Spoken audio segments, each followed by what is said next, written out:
Hello friends, today we will discuss about Jallianwala Bagh. Britishers ने एक new rule launch करा, Rowlatt act, जिसमें कोई भी इंडियन बिना किसी जांच पड़ताल के अरेस्ट हो सकता है। और इस रूल के उसमें विरोध चल रहा था। ऑन 13 अप्रैल 1919 एक मीटिंग रखी गई जलियांवाला बाग में। उसमें कम से कम 25,000 लोग आए थे उस मीटिंग में।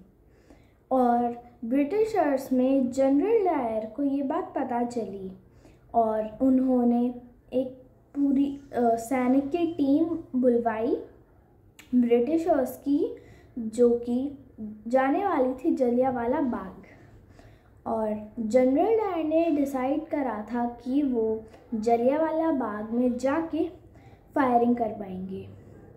और कब जनरल डायर जलियांवाला बाग के पास आ गए, कब उसमें एंटर हुए, इंडियंस को पता ही नहीं चला।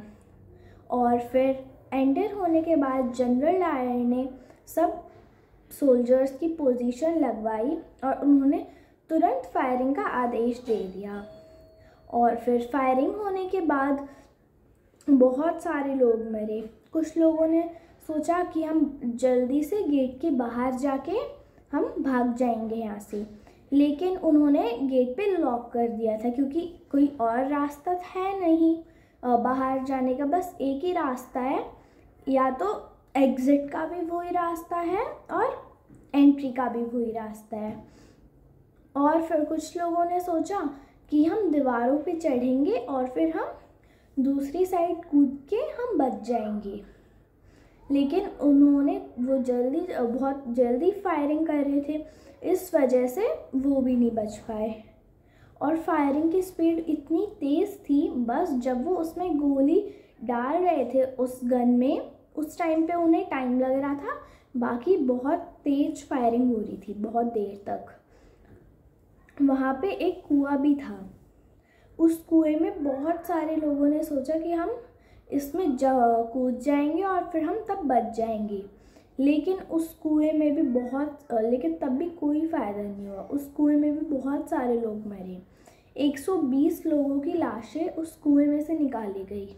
और अब वो कुआं पूरा खून से भरा हुआ है और उस कुएं को हम खून के कुएं से जानते हैं।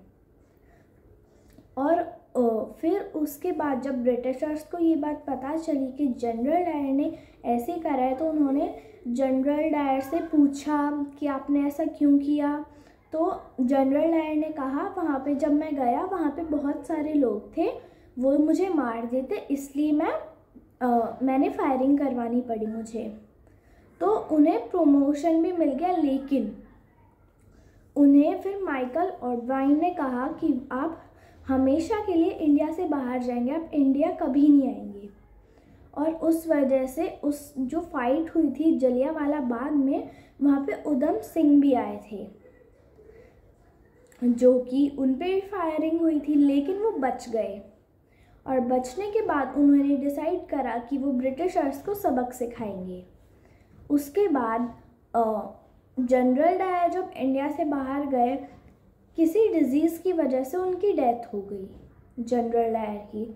और फिर उधम सिंह को पता चला कि माइकल ऑर्डवाइन, जिन्होंने जनरल डायर को इंडिया से बाहर भेजा था, वो लंदन जा रहे हैं।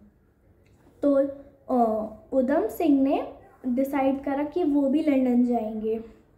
उन्होंने कुछ काम वगैरह किया और फिर उन्होंने पैसे इकट्ठे करे और उन्होंने अरेंजमेंट भी किया लंदन जाने का। फिर उनके पास कुछ पैसे आए, फिर वो अमेरिका गए पहले और उसके बाद वो लंदन गए। उसके बाद उन्होंने लंदन में जाने के बाद एक रेस्टोरेंट ज्वाइन किया और फिर उसके बाद उन्होंने पैसे इकट्ठे करे ताकि वो एक पिस्टल खरीद सके।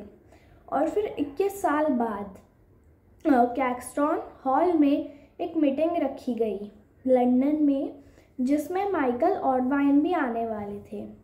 तो उधम सिंह को जब भी पता चला तो उन्होंने एक बुक में वो गन छुपा के वहाँ गए और फिर जैसे ही माइकल ऑडवाइन स्टेज पे आए, उन्होंने माइकल ऑडवाइन पे फायरिंग कर दी।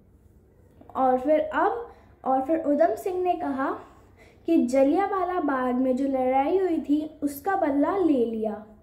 और फिर 31 जुलाई 1940, 21 साल बाद, मतलब जलियांवाला बाग के 21 साल बाद 31 जुलाई को 1940 में उधम सिंह को फांसी दे दी गई।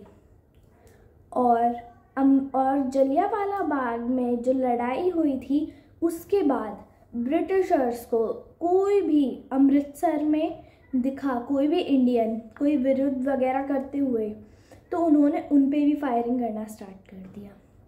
तो like, subscribe and share. Thank you.